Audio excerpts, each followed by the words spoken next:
अस्सलाम वालेकुम, क्या हाल मेरे भरावो? ठीक हो? तबीयत से ठीक है? फिट फाट हो? तो तुसी देखते पे ना इस टाइम YouTube चैनल पिंड मुंडा टो ते आज वाली कहानी बड़ी इंटरेस्टिंग होने वाली है। वीडियो तुसा एंड तक देखने होसी और पूरी देखने होसी। जिन्ना भरावां ने मेरा चैनल सब्सक्राइब नहीं किया, मेहरबानी करके मेरा चैनल सब्सक्राइब कर लो, वीडियो ने लाइक कर लो तो शेयर करना कभी भी ना भूलिया करो।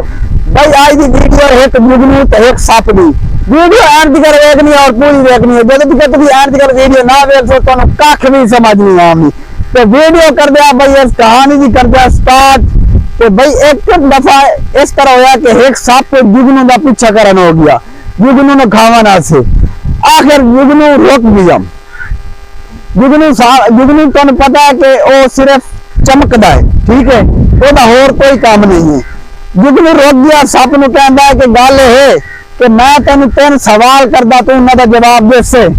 सप आखा ठीक है, मैं तेन जवाब दे सा, केड़ी बड़ी गल है। उस जगह सवाल नंबर 1 उस बस उस जगह जेड़ी तू मतलब के मखलूकात नूं तेरी गज़ा है उन्हां दे विच मैं हाँ शामिल हाँ, उन्हां दे नाल कोई मेरा ताल्लुक वास्ता है।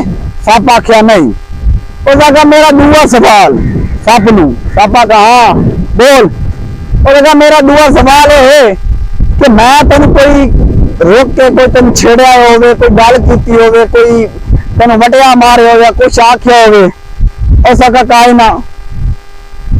ऐसा कर सवाल नंबर 3 कि तू मैनू खामना क्यों चाहता है। सप दा हुण तुसीं जवाब सुना भाईओ। सप आखा कि गल है मैं तेन खामना तां चाहता कि तू चमकदा है, तो मैं जब तू चमकदा है ना तो मैनू बड़ी तकलीफ होंदी है, एदी वजह तो मैं तेन खामना चाहता। कि आज वाली वीडियो में बहुत ही आपको विरामों क्या सबक मिल रहा है।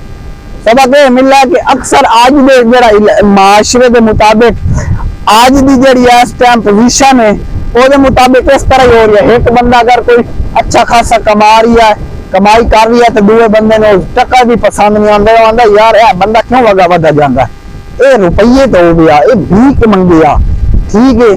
कोई बंदा नहीं चाहता कि यार ये बंदा आगे निकले। हर कोई आता कि मैं आगे निकल जावा, मैं आगे निकल जावा। अगर कोई तरक्की करता पिया तो दूसरे बंदे में साड़ मच जाता है, कहता है बंदा क्यों तरक्की करता पिया। कि आज वाली वीडियो तुम सबक लभ भी गया सी। ओके भाई, अल्लाह हाफिज।